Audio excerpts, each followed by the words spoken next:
Hemos llegado al programa número 100 del podcast Salve María con los heraldos del Evangelio. Y no podría ser un programa cualquiera. Hemos venido aquí hasta Saguayo, Michoacán,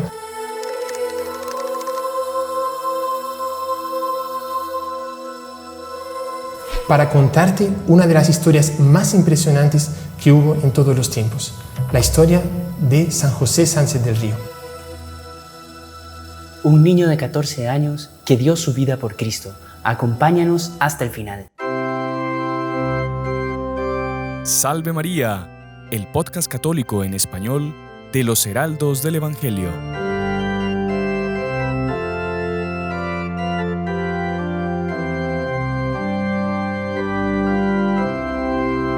Muy estimados amigos que nos acompañan por nuestro canal de YouTube, por las otras plataformas por las que pueda salir el programa, sean bienvenidos a este episodio especial, episodio número 100 de nuestro podcast Salve María con los heraldos del Evangelio. Como ya se habrán dado cuenta, estamos en un lugar súper especial para nosotros, un lugar lleno de bendición para hacer este episodio conmemorativo número 100, con la alegría de estar aquí en Saguayo, Michoacán, en el lugar donde San José Sánchez del Río pues pasó sus últimos momentos antes de su martirio. Y el día de hoy, junto con el hermano Juan Andrés, Salve María, hermano Juan Andrés. Salve María, hermano Sebastián, Salve María, Padre Íñigo, una alegría estar con todos ustedes. Para este día tan especial. Exactamente. Y con el Padre Íñigo, Padre, Salve María. Salve María, hermano Sebastián. Realmente creo que este podcast es muy especial. Sí. Primero, no es la razón más importante, pero por ser el número 100, que realmente es un momento muy importante para agradecer a Dios por haber llegado hasta aquí. Ajá. Sobre todo por estar aquí con un cuarto participante, ¿no? Exactamente. Porque creo que nunca habíamos hecho un podcast con un cuarto participante o con el primero, realmente, sí. Porque los primeros son los más importantes, que es el que tenemos aquí. Joselito, que está con nosotros en este podcast. ¿Quién diría cuando comenzamos los podcasts, no? Que el número 100 sería con San Joselito a nuestro lado. Decían los escépticos, a ver hasta cuántos números llegan a ser. Pero bueno, ya con la ayuda de Dios, de Nuestra Señora, de los santos, de los ángeles, de todos ustedes que nos ven y especialmente pues de las oraciones, sacrificios de nuestro fundador, Monseñor Juan Clá, es que hemos llegado hasta este número. Y por eso pues queríamos hacer algo especial y estamos aquí en México para eso. Esa es la tercera alegría. Exacto. Es el número 100, estar aquí con San Joselito y estar en México. En México, exacto. En México, aquí en Saguayo, en Michoacán, pero también todo el país de México, que nos está encantando todo este viaje aquí a México, ¿no? Nos han tratado súper bien. Súper bien. Valga la redundancia, porque estar en México y que lo traten bien es sinónimo, ¿no? Sí. Pero bueno, hoy vamos a hablar de San José Sánchez del Río, de su martirio, pero hablar de la historia de él, en fin, se necesita tener un montón de aspectos en los cuales tenemos que meditar y tenemos que conocer, porque él fue un mártir, pero mucha gente no sabe lo que es el martirio.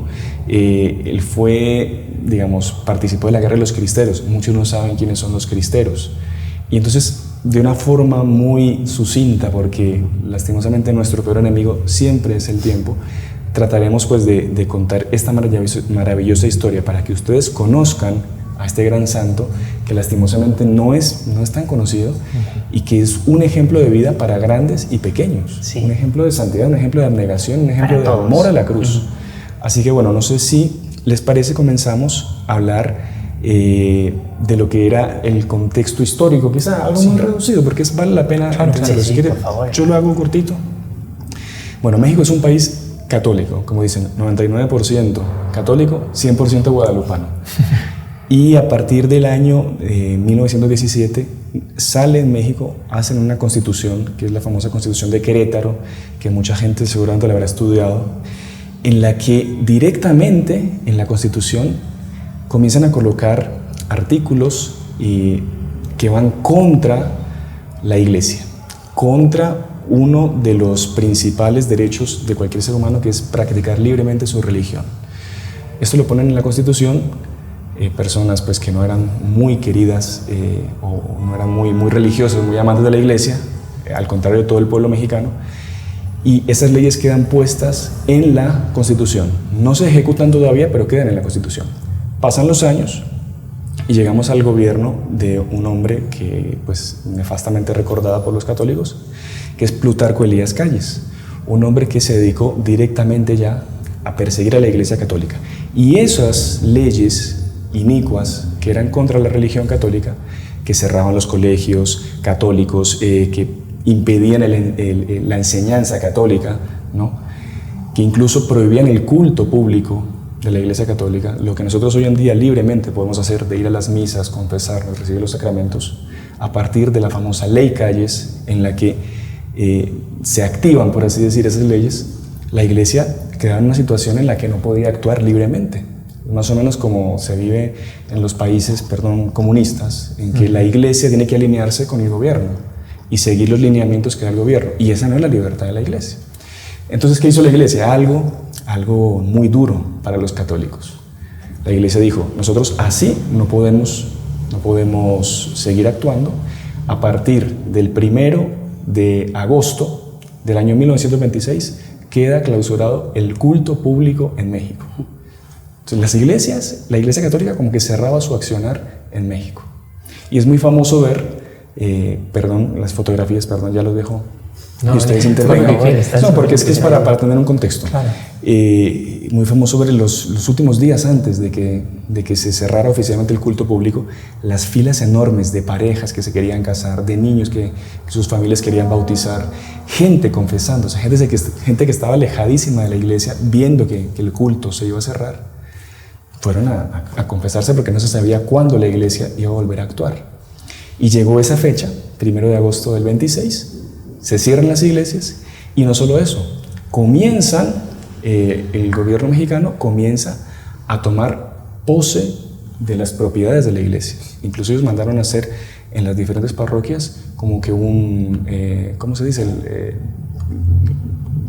Un listado de todas las cosas, eso se llama un inventario. Un inventario de los cálices, de los copones, de los sagrados, las imágenes, y todo eso pasaba a ser propiedad del gobierno. Y además todos los sacerdotes y religiosos extranjeros fueron directamente expulsados. Claro, era una cosa que no tenía precedentes, y sobre todo en un país católico como México era una verdadera locura, era ir contra el pueblo mexicano.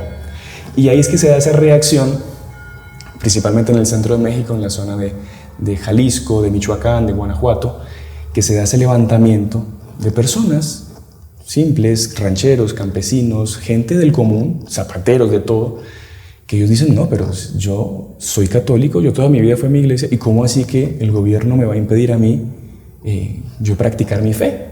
Entonces yo voy a ponerme a levantarme para defender mi fe. Fue la última opción que ellos tuvieron, tomar las armas. La iglesia nunca fue a propósito de que se tomaran las armas, a favor de que se tomaran las armas, pero era la única salida que quedaba. ¿Para qué? Para defender a Dios y defender la religión católica, nuestra fe. Y en ese contexto, aquí en Saboya, Michoacán, es que comienza la linda historia pues, de San José Sánchez del Río. Yo ya hice mi introducción, así que les doy paso a ustedes para que comiencen a comentar quién fue Joselito, de quién era hijo, cómo fue que él se alista a los cristeros. No sé si el hermano Juan Andrés nos quiere... Bueno, la verdad que esta historia no solo es preciosa, sino que también es muy emocionante. Discúlpenos si en medio algunos de los hermanos iban a emocionarse, pero de hecho es súper emocionante. Y San José Sánchez del Río, es hijo de Macario Sánchez y de María. Tenía otros hermanos, Miguel y Macario, que ellos fueron primero los que pidieron permiso a sus padres para poder unirse a los cristeros. Y San José Sánchez del Río, él tenía un gran deseo de unirse también, de ir a batallar. Pero por su edad no le dejaban. Y el argumento que él utilizó para ir a combatir, para que sus padres le dejaran, es: nunca había sido tan fácil ganarse el cielo como ahora. Y es que eso es interesante porque los mártires, el martirio, van directo al cielo. Según el padre Royo Marín y otros teólogos, el martirio justifica y hace que la persona vaya directo al cielo. O sea, es más que una confesión.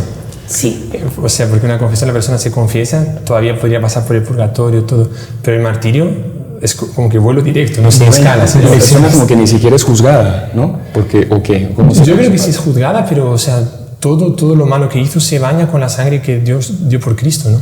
Exactamente, justamente porque son testigos de nuestro Señor Jesucristo. Dan su vida por nuestro Señor Jesucristo. Incluso el martirio tiene, bueno, algunos no saben propiamente qué es el martirio. Si usted me deja, puedo leer una definición. Por favor. Pero el martirio pues tiene también unas características. Discúlpeme que utilice el teléfono, pero no pudimos... No tenemos impresión. Entonces, si quieren, en cuanto encuentra la frase, pero ¿se acuerda esa frase de nuestro Señor en el Evangelio, ¿no? Que responde lo del juicio que usted decía? Dice, quien dé testimonio por mí, yo daré testimonio de él ante el Padre. Exactamente. O sea, es algo así como que en el juicio particular la persona tiene tales pecados, vale, pero ahí Jesús entra y dice, Padre, yo garantizo que este aquí yo me encargo. Está limpio, porque dio su sangre, ¿no? Claro. Es impresionante. Mira, aquí esta frase es la definición que el padre Royo Marín da sobre el martirio. Es el acto de la virtud de la fortaleza por el cual se sufre voluntariamente la muerte en testimonio de la fe o de cualquier otra virtud cristiana relacionada con la fe. O sea, hace parte de la virtud de la fortaleza, pero es el grado máximo. Es cuando la persona, pues ya lo único que queda es dar su vida. O sea, la persona pasa por encima de su instinto de conservación, que es el instinto, digamos, de los más fuertes. De los más fuertes. Y da su vida completamente, su sangre por Cristo, por la fe. Qué interesante. Ahora, padre, perdón, aquí una pregunta. ¿El martirio es una gracia específica para un momento y para una persona, o alguien que, por ejemplo, reza mucho y que frecuenta los sacramentos, en fin, que se siente preparada? Porque uno puede decir, no, yo por nuestro Señor soy capaz de dar todo, pero puede ser que llegue la hora de la verdad y flaquee. ¿Cómo es eso? Mire, yo creo que hay un poco de todo, ¿no? Porque si uno ve, por ejemplo, la historia de San Pedro, San Pedro, él decía esa frase, Señor, yo daré mi vida por ti. Y nuestro Señor le dice, ¿tú darás tu vida por mí? Dice, antes que cante el gallo, que por cierto lo de los gallos lo vamos a ver también después, ¿no? Hay aquí algunos gallos, después explicamos por qué. Pero antes que el gallo cante 2 veces, tú me habrás negado 3 veces. Él estaba dispuesto a dar su vida por Cristo, y era verdad. Pero no había una gracia de martirio, o tal vez él la rechazó. Pero después él la tuvo. Sí. Él la tuvo. Cuando llegó un momento de la muerte, él la tuvo. O sea, esa frase que decía, en un momento él no fue fiel, pero después hubo una gracia de martirio. Y hay mucha gente que piensa hoy en día que estaría dispuesta a darla, y después cuando llega el momento no la va a dar. Y al contrario, a veces sucede que hay personas que dicen, yo imposible, yo no conseguiría dar mi vida. Y cuando ven una situación así de persecución, como pasó con los cristeros, de repente siente una fuerza dentro de sí, que es la gracia pidiendo que dé ese paso para el martirio. Entonces sí, depende de una gracia y una correspondencia a la gracia también, ¿no? Claro. ¿Sabe que muy importante eso que usted dice de que es una gracia, ¿no? O sea, que Dios da, que nosotros podemos pedir desde ya, de vivir ese ser testigos de Cristo en nuestra vida diaria. Porque hay un detalle súper lindo que el doctor Plinio Correa Oliveira, el maestro de nuestro fundador, él decía que alguien que esté dispuesto a enfrentar a los enemigos de la fe solo es capaz de hacerlo cuando él también enfrenta su peor enemigo, que es uno mismo.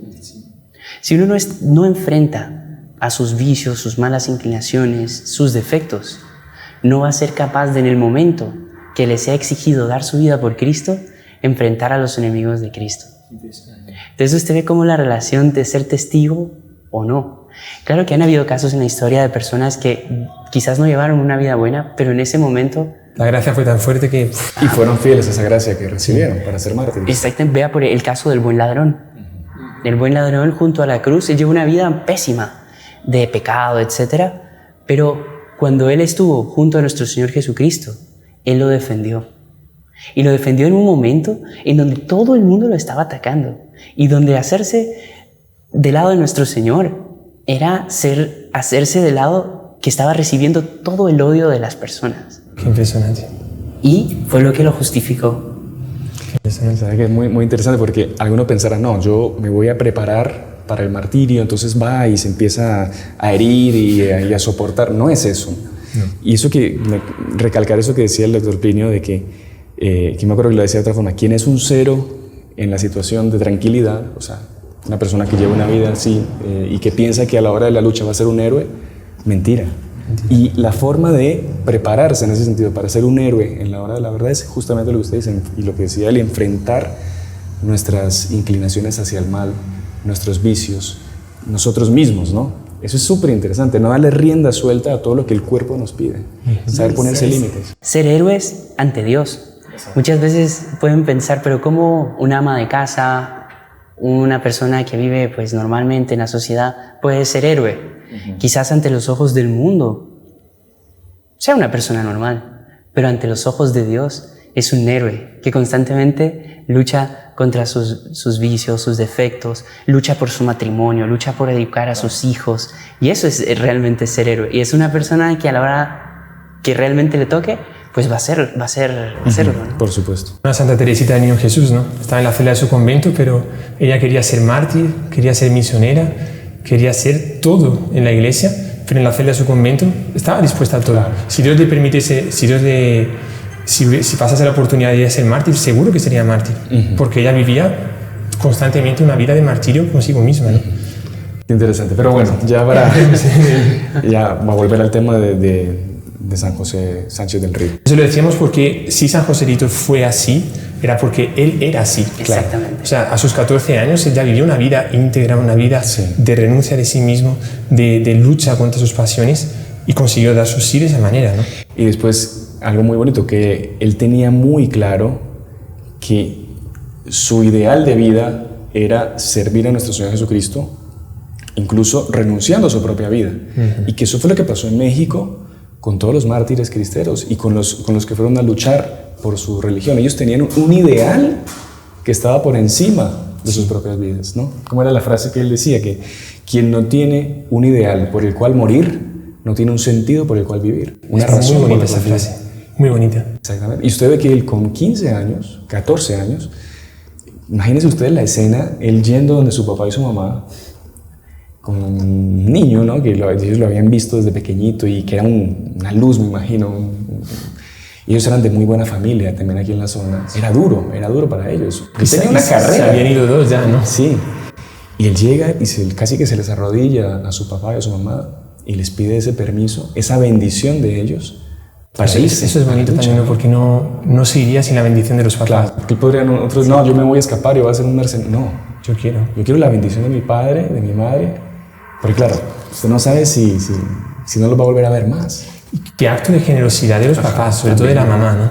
Que el papá era un poco más difícil, así fue la mamá que lo fue convenciendo, pero qué bonito unos papás que entregan así a sus hijos a la lucha y a la muerte si es necesario, ¿no? Qué interesante. Qué bonito.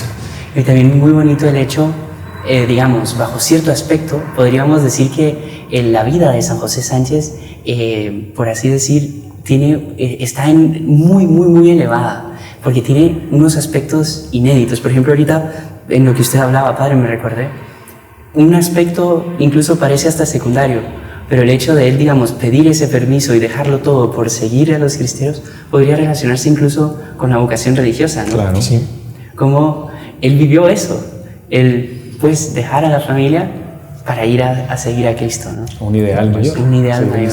Y la mamá le decía, cuando estaba despidiéndose, creo, no sé en qué momento, pero decía, me hubiese gustado que fuese sacerdote, ¿no? O sea, la mamá también estaba dispuesta a que entrase en una vida religiosa y él también estaría dispuesto a eso, ¿no? Claro que es sí. Lo que decíamos, la persona está constantemente renunciando así y queriendo la voluntad de Dios, solo que en su caso la voluntad de Dios fue un martirio como el que vamos a ver ahora. Claro. Un aspecto muy interesante de la historia también es que, comentamos, ellos eran de muy buena familia y el padrino de bautismo de Joselito, o de bautismo, de primera comunión, de primera comunión, sí. Era el diputado federal de la zona que se llamaba Rafael Picasso, que él era, por así decir, que gobernaba acá, él era la imagen del gobierno federal aquí en la zona de Zaguayo. Y ya con la partida de los dos hijos de su compadre, él ya había quedado indignadísimo. ¿Cómo es posible que tus hijos vayan contra mí? Porque en el fondo están yendo contra mí, yo represento al gobierno. Y después, con la ida del tercer hijo de Joselito, de su ahijado, por así decir, que todo el mundo sabía que era el ahijado del diputado, él queda completamente furioso contra su compadre y le dice: yo no soy responsable de lo que pase con tus hijos. Si hay que matarlos, yo los voy a matar. Imagínense ustedes, un hombre que prefiere seguir su carrera, ¿no? Su prestigio en el mundo, y por eso va contra Dios. Y es capaz de hacer hasta los mayores asesinatos de gente de su propia familia, un ahijado. ¿Qué es lo que tiene que hacer el padrino con su ahijado? Ayudar a los papás en la formación en la fe.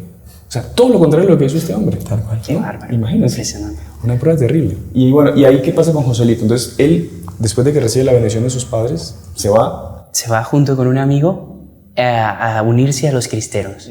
Llegan al campamento cristero, se presentan ante el general y obviamente por la edad no lo van a dejar ir a combatir. No los quieren recibir, ¿no? Los querían mandar de vuelta. Piensan ¿no? devolverlos, exactamente. Sí. Pero él dice, mire, yo sé, pues... Peinar caballos. Cepillar a los caballos, darles de comer, puedo ayudar a cuidar a los heridos, puedo ayudar a llevar la munición. Y lo vieron con tanto entusiasmo, con tanto fuego, y de hecho se necesitaban personas que ayudaran con eso. Solo que él era, por así decir, un punto de entusiasmo entre los demás. Y eso lo lleva a que más adelante lo nombren abanderado. Era el que llevaba el estandarte. Creo, si no estoy mal, el estandarte tenía la Virgen de Guadalupe y decía «Viva Cristo Rey», que es un grito lindísimo, ¿no? «Viva Cristo Rey» y la Santísima Virgen de Guadalupe. Un aspecto muy interesante también es que creo que el general Guízar, creo que era el apellido, le pregunta, bueno, ¿y tu arma? ¿Dónde está tu arma? No tienes arma. ¿Cómo piensas ir a pelear si no tienes arma? Mi arma está acá. ¿Y saca qué? El Santo Rosario. Era un niño de oración. Sí. Rezaba mucho. Y eso es un ejemplo para todos, grandes y pequeños. Todos tenemos que rezar y rezar en serio. Rezar mucho. Y lo que vio el general, o el capitán, ¿no? Era, bueno, no me acuerdo el rango que tenía, pero sobre todo veía una determinación que los propios cristeros no tenían. O sea, que tenían muchos, evidentemente, pero así, por una candura, una inocencia, pero por otro lado también unos ojos de firmeza, de querer dar su vida por Cristo, ¿no? Y las frases que le fue diciendo, porque realmente le quería devolver a Saguayo, ¿no? Y las frases que le fue diciendo le convencieron al capitán de decirle, no, este aquí tiene que quedarse con nosotros, porque Dios lo quiere aquí, o sea. Claro. Pasa que como Joselito también era conocido en la zona, él quiso alistarse con los cristeros de aquí, de Saguayo, pero no lo aceptaron, ¿no? Y él escribía para que lo aceptaran, y no, porque claro, él era el hijo del diputado Picasso. Entonces él se tiene que ir a Cotija, ¿no? Que es otro poblado aquí cerca. El ahijado, ¿no? El ahijado, perdón. Se tiene que ir a Cotija, y que es una población aquí cerca, y ahí sí es que lo reciben, ¿no? Con esa excusa de ayudar en las cosas más prácticas pues, del campamento, ¿no? Y aquí viene no sé cuánto tiempo tenemos, hermano. Si quiere cuente algo más y porque vamos a la pausa un ratito. Iba a contar cómo fue hecho prisionero. Por favor, ya. Entonces, no sé, porque claro, si él no estaba propiamente en el combate, ¿cómo fue hecho prisionero? Y aquí quizás es uno de los rasgos también más bonitos de toda la vida de él, ¿no? Que él, en medio de un combate, vio que hirieron al caballo del general. Y el comandante llega hasta... Y él estaba al lado porque, o sea, cerca, ¿no? Porque era el abanderado, ¿no? Y el cornetero. Y él llega y le dice, mi comandante, usted es más importante en esta guerra que yo. Tome mi caballo y váyase. Y el comandante queda, ¿cómo voy a dejar aquí? Y él hace cuestión, le da el caballo y huye, prácticamente. Y el comandante se ve obligado a agarrar el caballo de Joselito y huir. Y dejarlo ahí. Y ahí viene una frase súper linda del Evangelio, ¿no? Que no hay mayor... no hay amor más grande que aquel que da la vida por sus amigos. Parece que, digamos, que fuese la frase que ellos estaban hablando en el camino, ¿no? Que San Joselito le estaba diciendo al capitán esa frase justo poco antes de ese enfrentamiento. Le estaba diciendo que nadie tiene amor más grande que el que da la vida por sus amigos. Y el capitán le dijo, pero eso es muy difícil hacerlo, ¿no? Eso es muy difícil decir, muy fácil decirlo, pero muy difícil hacerlo. Y pocos instantes después, San Joselito lo estaba haciendo, estaba dando la vida por sus amigos. Porque se salvó el otro, ¿no? El capitán. Y él se quedó, bueno, lo va a contar usted ahora, pero ¿qué pasó con él? No, y muy interesante porque Joselito, San José Sánchez del Río, la cumple esta frase de dos maneras. Primero, en el lado horizontal, digamos, con alguien, con otra persona. Con otro humano, exactamente. Exactamente. Y la cumple en el lado vertical, si podemos formar una cruz ya, con el lado horizontal y el lado vertical, con nuestro Señor Jesucristo, dando su vida por nuestro Señor Jesucristo. Me acuerdo que el hermano Sebastián nos comentaba en el carro que, de hecho, la mejor forma de probar que uno tiene amor a Dios es demostrarlo con los demás, ¿no? Claro, sí. Porque no puede decir, no, yo a Dios lo amo, yo por Dios doy todo, pero al hermano que está ahí al lado sufriendo, necesitando algo, usted lo desprecia, lo maltrata o en fin, no le ayuda. Eso no es amor a Dios. Usted está siendo un egoísta y está siendo un mentiroso, porque si usted no ama a su hermano, ¿no? Sobre todo un hermano en la fe, usted nunca va a amar a Dios. Es los dos mandamientos principales, ¿no? Que dice nuestro Señor: amar a Dios sobre todas las cosas, al prójimo como a sí mismo. Exactamente. El resto de los mandamientos tiene que estar concentrado en ese segundo mandamiento del amar a su hermano, ¿no? Y para terminar entonces, el comandante sale con el caballo de Joselito, él queda ahí y ahí llegan los federales. Los federales y lo toman prisionero. Claro, la idea era fusilarlo inmediatamente, pero cuando ven tanto valor, dicen no, tenemos que llevarlo a donde el comandante para ver qué hacer con él. No era un niño común, ¿no? Exactamente. Y ya lo ponen preso con otro niño, ¿no? Otro niño que se llamaba Lorenzo. Y ahí los llevan presos ahí a Cotija. Y bueno, y eso lo contamos ya en la segunda parte, que es todo el desenlace de cómo es su juicio, todas las cartas que él escribió pues a su madre, a sus tías, y el desenlace pues glorioso y doloroso de lo que fue su martirio. Así que bueno, ya regresamos, vamos a hacer la pausa ahorita, rapidito se nos fue el programa, y ya regresamos con la segunda parte de este especial número 100 sobre la vida de San José Sánchez del Río. Oiga, hermano Juan Andrés, está muy bueno el podcast, pero quisiese saber más sobre San Joselito. ¿Cómo puedo hacer? Hermano José, no se preocupe, estamos por sacar un nuevo video, que será un documental sobre la vida de San José Sánchez del Río. Le vamos a dejar aquí abajo, en la descripción de este video, un enlace para que pueda descubrirlo. Salve María.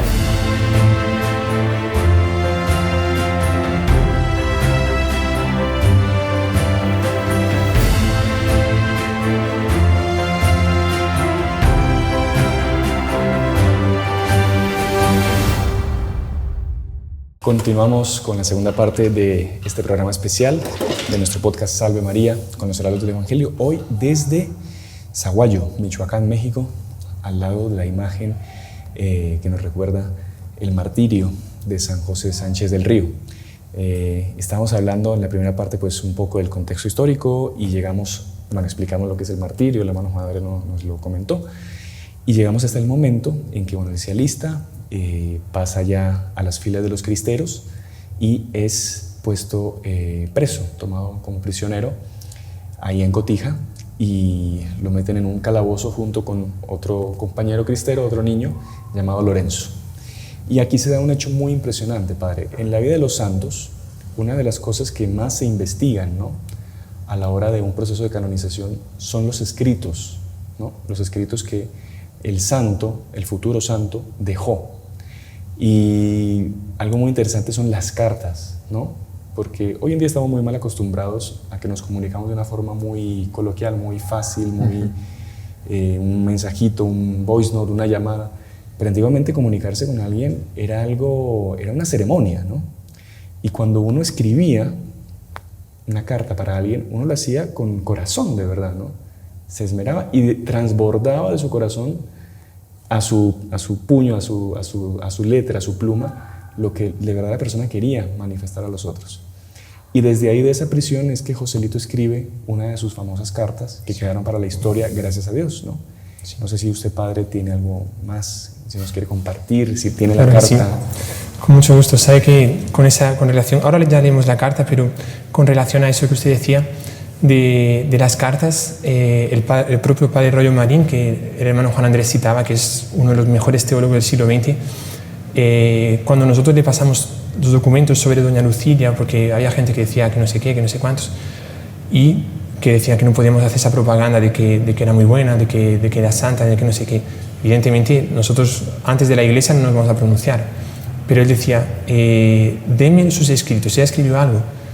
Y nuestro fundador, Monseñor Juan, le dijo, bueno, lo único que tenemos es las cartas de ella para su hijo, Plinio, el inspirador de nuestro fundador, y del Plinio para su mamá.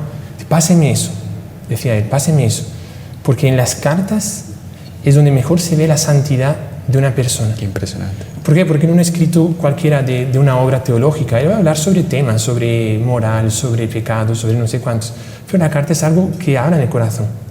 Y decía, es como que la filigrana de la santidad, por así decirlo. Y él cuando las leyó, decía, es una santidad, al respecto de doña Lucilia, el padre Rollo Marín decía, es una santidad de una santa del mayor quilate. Qué impresionante. Por las cartas que ella escribía. Y es muy, muy bonito porque la letra de doña Lucilia era lindísima, pero leyendo las cartas de San Joselito, que vimos una copia allí en la iglesia del Sagrado Corazón de Jesús, aquí en Saguayo, la letra de San Joselito es lindísima, ¿no? Como que él escribía con 14 años, ¿no? Perdón hacer una comparación, pero hoy en día los niños de 14 años, no todos, muchos escribirán de una forma lindísima, pero vamos a pedir para que escriban una carta con letra y se perdió esa costumbre, ¿no? Y como que él parecía Heraldo, ¿no? Porque Heraldo busca la perfección y la belleza en todas las cosas que hace, y él escribe con una belleza y estaba en prisión.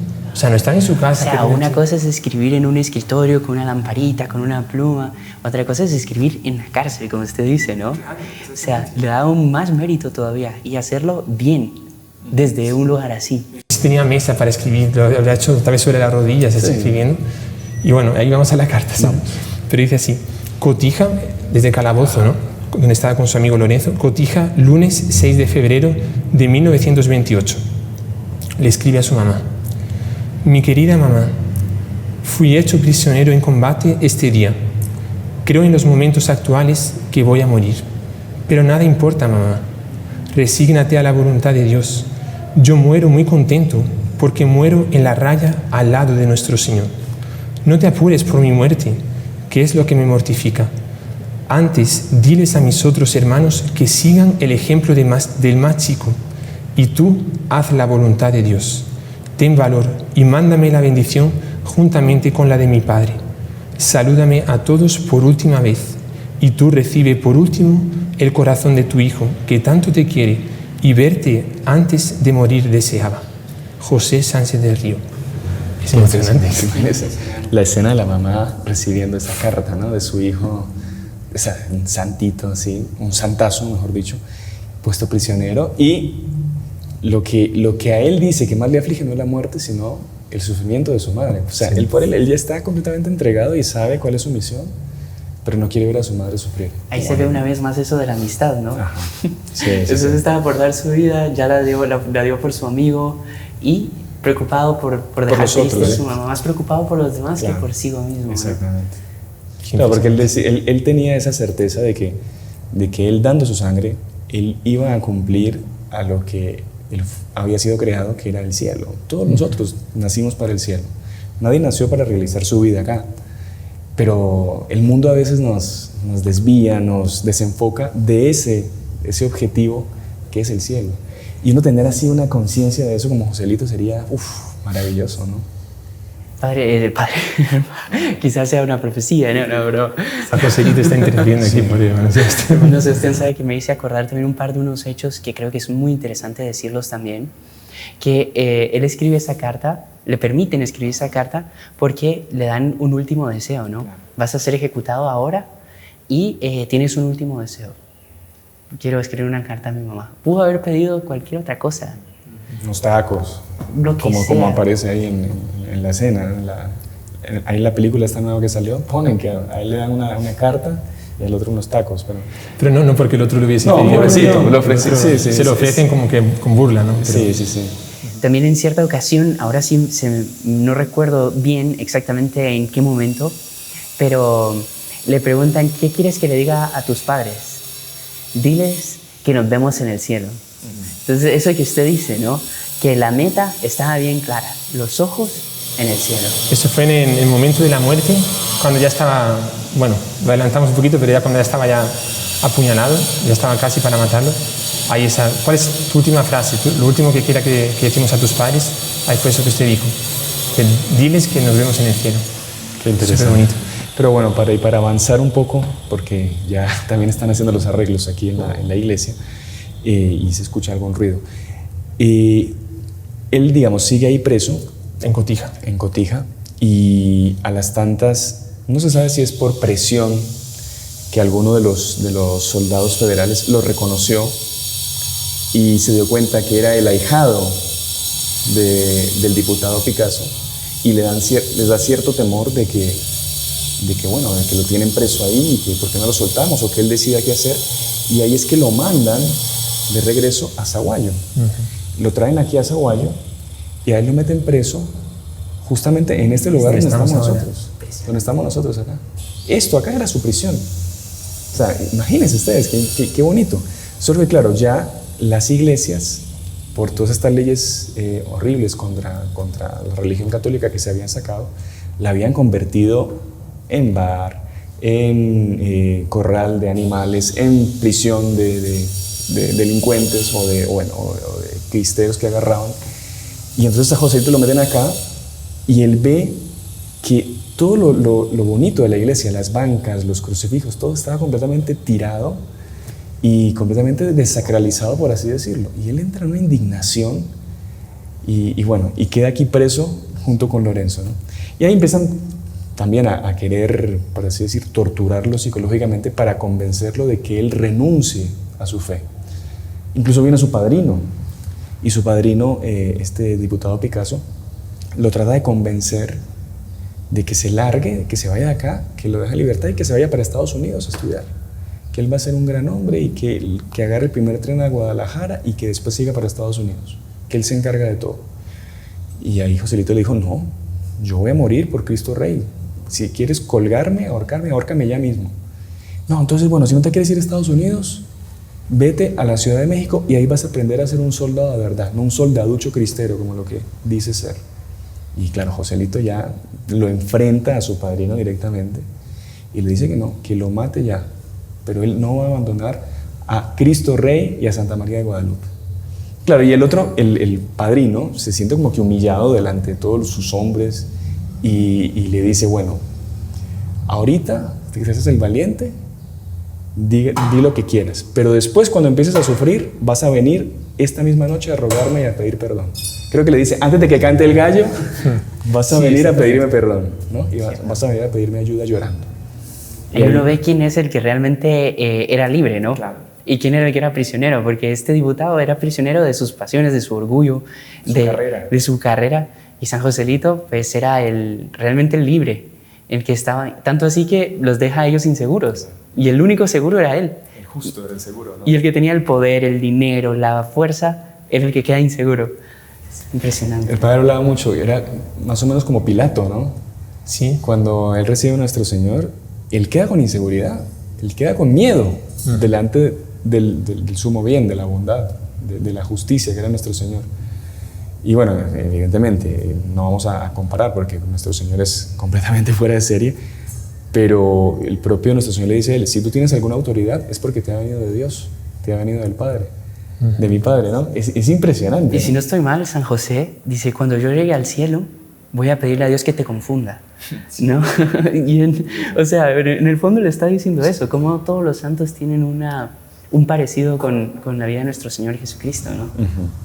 Es que la vida del cristiano es justamente seguir a nuestro Señor Jesucristo en todo, ¿no? Algunos lo llamarán, bueno, por la vía del martirio, otros por otras vías, de la aridez, otros por la mística, qué sé yo.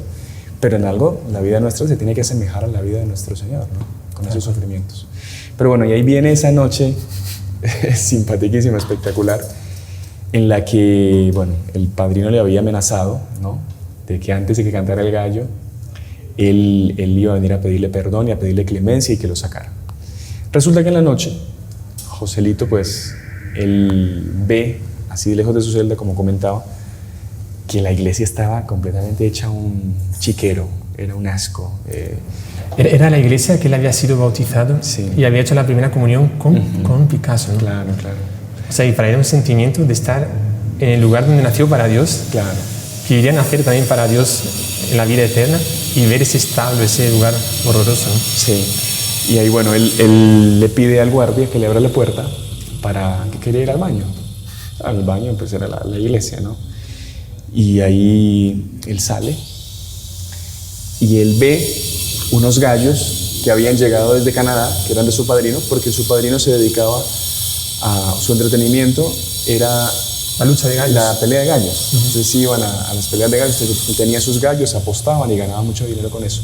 Y le había comprado unos gallos carísimos que le habían llegado de Canadá y los tenía en la iglesia, como si fuese un corral de animales, y ahí se los alimentaban y eso.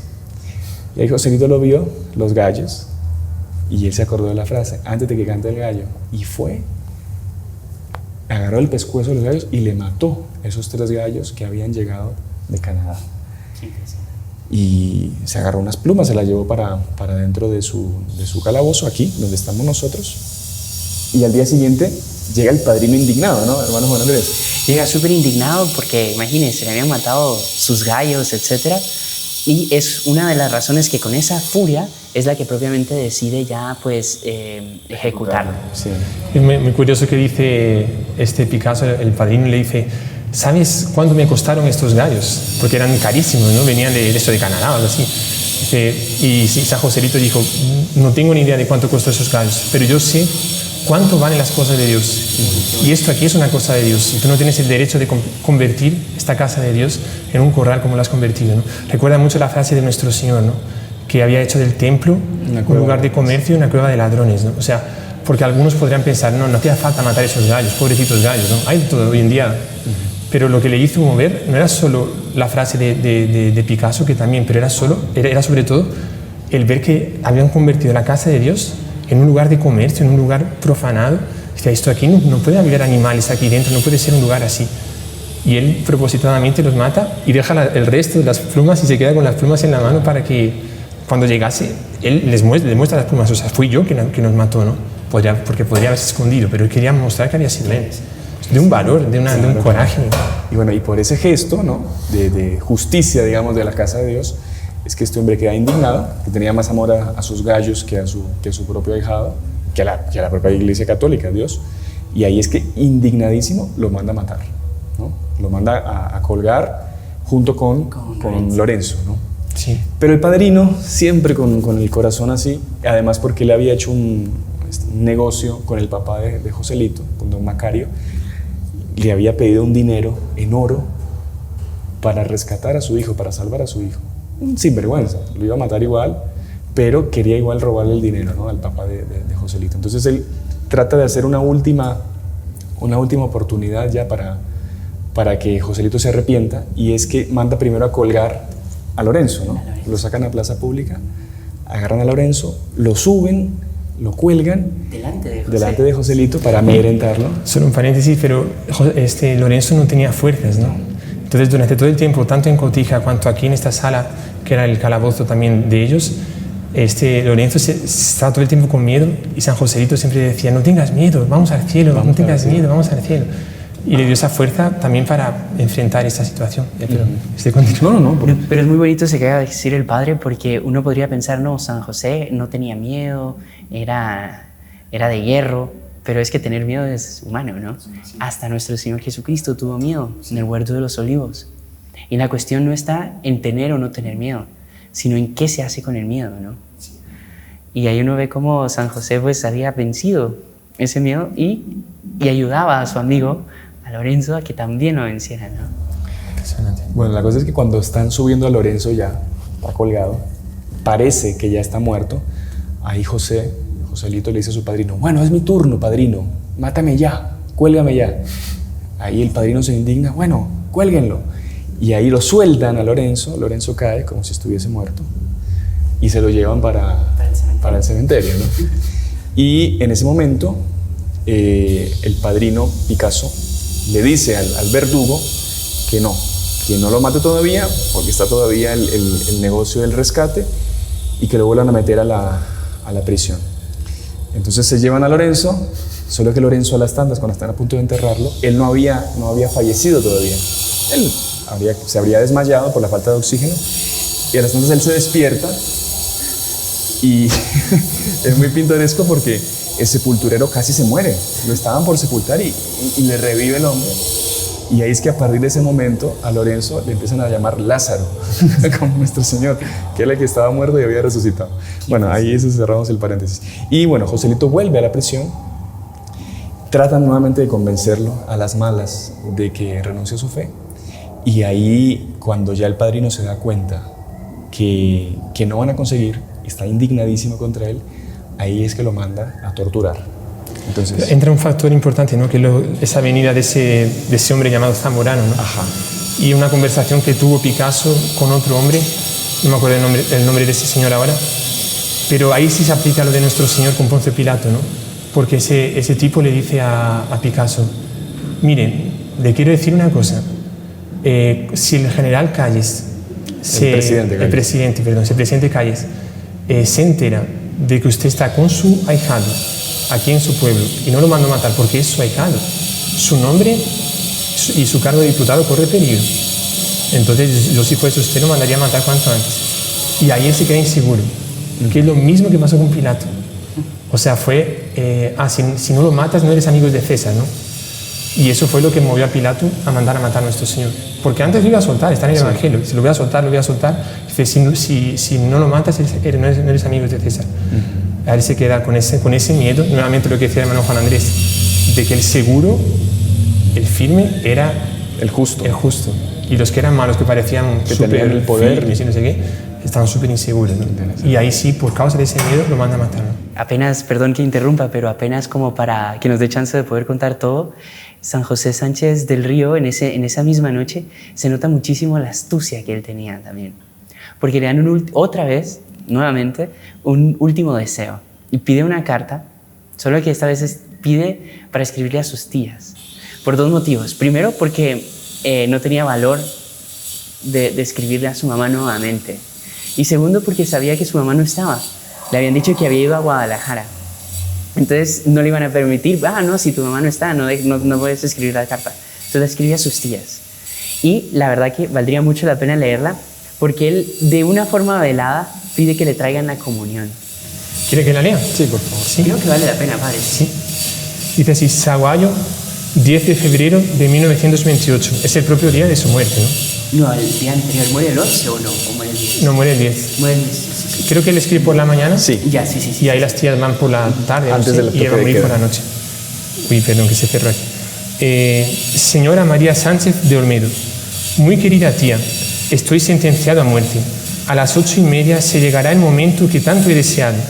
Te doy las gracias de todos los favores que me hiciste, tú y Magdalena. No me encuentro capaz de escribir a mi mamá. Tú, si me haces el favor, escribe también a María. Dile a Magdalena que conseguí con el teniente que me permitiera verla por último. Yo creo que no se me negará a venir. Salúdame a todos y tú recibe como siempre y por último el corazón de tu sobrino que mucho te quiere y verte desea. Cristo vive, Cristo reina, Cristo impera. Viva Cristo Rey y Santa María de Guadalupe. José Sánchez del Río, que murió en defensa de su fe. No dejen de venir. Adiós. Claro. Él ahí le está implorando a su tía, que era religiosa, creo, ¿no? ¿Era religiosa? Para algún tipo de ministra o algo así. Que le trajese la comunión. Sí. Como él ya sabía. Con esta frase aquí, ¿no? Dile a Magdalena que conseguí con el teniente que me permitiera verla por última vez y ella no se negará a verme. Y también no dejen de venir. Adiós. Es una forma de rogándoles que por favor le vengan a traer la comunión. Sí. Y ahí la tía se da cuenta del mensaje que hay entre líneas. Y entre los alimentos que preparan como para traerle a Joselito, ¿no? En la cena antes de su última noche, ¿no? En medio pues meten la hostia, la Sagrada Eucaristía, y llegando al calabozo, ahí en un mesón que estaba él escondido, hoy en día es una venta de telas que se conserva el lugar, y Joselito puede comulgar, puede recibir a nuestro Señor por última vez. Y después de recibir la comunión, el cuerpo de Cristo, ¿no? Se despide de sus tías. Comienza el toque de queda y ahí es que comienza su martirio en sí, porque nuevamente con golpes, con injurias, con amenazas tratan de amedrentarlo para que él renuncie a su fe, y él solo con decir viva el gobierno él estaría libre. Viva el gobierno, muera Cristo Rey, o muera Cristo, Cristo Rey. Y como él se niega, evidentemente pasan a la parte pues más dolorosa de su martirio, que es que lo amarran en una mesa, ¿no? Le quitan los zapatos y los verdugos, borrachos completamente y diría yo hasta poseídos quizá, porque una forma de asesinato así, y empiezan a sacarle con un cuchillo afilado la piel de la planta de sus pies. Y él a cada sufrimiento él va gritando más fuerte: viva Cristo Rey, viva Cristo Rey, viva Santa María de Guadalupe, viva Cristo Rey. Usted que es, como decíamos al inicio, una gracia del martirio que entra en ese momento, que claro, la persona sufre igual, pero que Dios está con él y lo va a acompañar hasta el final. Entonces imagínense la escena. O sea, usted una vez se corta un poquito y hace un escándalo, se queja, se pone no sé cuántas. Él con cuchillo fueron sacándole la piel y le dejan sus plantas de los pies en carne viva, aparte de los golpes que le habrían dado. Y ahí el padrino había mandado a que si él no mismo con ese sufrimiento no renunciase a su fe, que lo llevasen durante la noche hacia el cementerio, hacia el panteón, como le llaman acá, y que discretamente, silenciosamente, sin hacer mucho escándalo, sin tiros, lo matasen. O sea, a puñaladas limpias, ¿no? La cosa es que, bueno, Joselito sale con sus verdugos del mesón y ya van caminando, él descalzo, con la piel, o sea, con su carne viva en la planta de los pies, caminando rumbo hacia el panteón. Y llegando al panteón, después de muchos golpes, después de muchas injurias. Y regando con su sangre las calles. Regando con su sangre, exactamente. Incluso hay una avenida, ¿no?, muy linda que recuerda toda la caminata que él hizo. Está con las huellas, así. Las ¿no? huellas, sí. Está con las huellas, es una... Sí, recordando, digamos. Pero es emocionante estar ahí, ¿eh? Estuvimos estos días. Sí. Y llegando al lugar donde fue su martirio, su asesinato, uno de los hombres del gobierno agarra una puñalada y le dice por última vez, es la última oportunidad, grita viva el gobierno y muerte a Cristo. Y todo lo contrario, viva Cristo Rey, viva la Virgen de Guadalupe. Y empiezan a apuñalarlo. Y él a las personas que va apuñalando dice, yo te perdono. Hasta que él empieza a gritar viva Cristo Rey, y este sinvergüenza de Zamorano, ¿no?, un asesino, él ni siquiera le da un tiro de gracia, porque el tiro de gracia es para que la persona muera en el momento y en un lugar que ellos saben darlo perfectamente. Él le pega un tiro en un lugar de la cabeza que le rompe el cráneo, él cae, queda todavía un poco agonizando y ahí recién muere, en medio de la noche. Los asesinos evidentemente salen corriendo y el sepulturero estaba escondido en el mausoleo y él es el que después va a indicar en qué tumba habían tirado a Joselito. Y a partir de ese hombre que se había escondido en la noche es que se supo el lugar y se pudo recuperar el cuerpo de Joselito. Y desde ese momento pues ya la gente empezaba a buscar reliquias, ¿no? Cuentan que desde que la gente supo que lo habían matado, ya el pueblo lo consideraba mártir, ya lo consideraban santo. Sí. Y parece que esos gritos que él daba, viva Cristo Rey, como si fuesen un latigazo en la conciencia de esta gente, ¿no? ¿Se acuerda que decía los verdugos, ¿no? Decían, no, pero grita viva el gobierno, no sé qué, y muerte a Cristo. Y decía, San Joselito decía, aunque me mataseis, toda mi sangre gritaría viva Cristo Rey, viva la Virgen de Guadalupe. Y creo que en algún momento coge sangre y como que comienza a intentar escribir, sí. ¿no?, el viva Cristo Rey o VCR o algo así. Y en ese momento es cuando lo matan, ¿no? Pero bueno, entonces esa es la historia de este santazo. Hay muchísima, perdón, estuvimos también en el lugar propiamente donde lo mataron y se siente una gran bendición. Una fuerza, una gracia. Sí. Es impresionante. Y padre, y bueno, de verdad que, hermano Juan Andrés también, que para nosotros, de los heraldos que hemos tenido la oportunidad de venir acá, sí, de dedicarle a la Virgen de Guadalupe, a San Joselito, este episodio especial, yo creo que nosotros pues de verdad que nos vamos muy llenos de aquí de Zaguayo, porque de verdad que es emocionante conocer la vida más de cerca, ver y comprobar con nuestros ojos eso que lo que decía Tertuliano, que la sangre de los mártires, ¿no?, es semilla de nuevos cristianos. Porque usted ve en la calle acá a la gente que es católica, que es practicante, porque bueno, hay de todo, pero la gente que es católica, usted ve que hay algo, una fe, una devoción, hay algo especial, como una predilección de Dios para con ellos, que gracias a la sangre de tantos mártires que fueron derramadas y que por así decir, nutrieron aquí esta tierra, usted ve que la gente es de un amor a Dios, de un amor a la Virgen, de un amor al sufrimiento, que es muy bonito, es de admirar. Y se encantan con las cosas de Dios, se encantan con estas historias de los santos, se encantan con las cosas de la Virgen, con las cosas de la iglesia. Y uno ve que es gente que hoy en día estaría dispuesta también a levantarse nuevamente para defender su fe, para defender su religión, para defender a Dios, para defender a Nuestra Señora.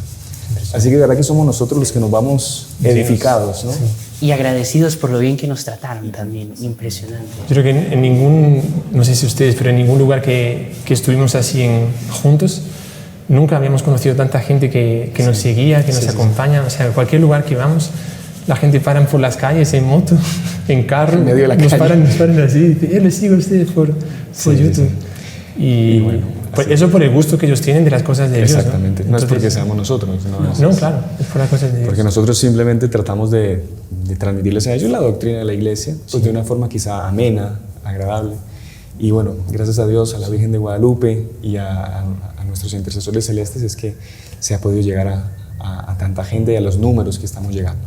Y quería hacer aquí también una mención especial al sacerdote de aquí de la parroquia de Santiago Apóstol, al Padre Armando, que tan generosamente pues, nos ha dado el espacio, nos ha autorizado a que podamos grabar aquí, delante de esta imagen de San José, en el lugar donde él estuvo prisionero, este episodio especial. Así que a él le agradecemos muchísimo, que Dios le bendiga, que San Joselito también lo proteja mucho, y les incentivamos a todos los que nos están acompañando a que conozcan el proyecto que ellos también tienen de hacer un santuario a San José Sánchez del Río. Lo están ya desarrollando, ejecutando, y vamos a dejar la información también en la descripción del video para las personas que quieran donar, quieran apoyar también esta construcción. Padre, yo creo que estamos listos ya con este programa especial. Esperamos que haya sido del gusto de todos. Nosotros lo disfrutamos mucho, la verdad. Y bueno, no sé si quiere decir algo más antes de la bendición. Es decir, que estos días, todos que hemos pasado aquí, en todos los lugares que estuvimos, sea aquí en la parroquia de Santiago, en esta capilla o junto a los restos mortales, ¿no? Que se siente también una fuerza, que están aquí también en la parroquia de Santiago, sino en las catacumbas también, en la parroquia Sagrado Corazón de Jesús también, en el lugar donde estuvo 50 años, estuvo enterrado ahí 50 años, se siente una fuerza, una gracia, o desde lo alto de ese, ¿cómo se llama? Ese monumento de Cristo Rey, monumento Cristo Rey, que es en lo alto de la ciudad está una imagen de nuestro Señor con los brazos abiertos.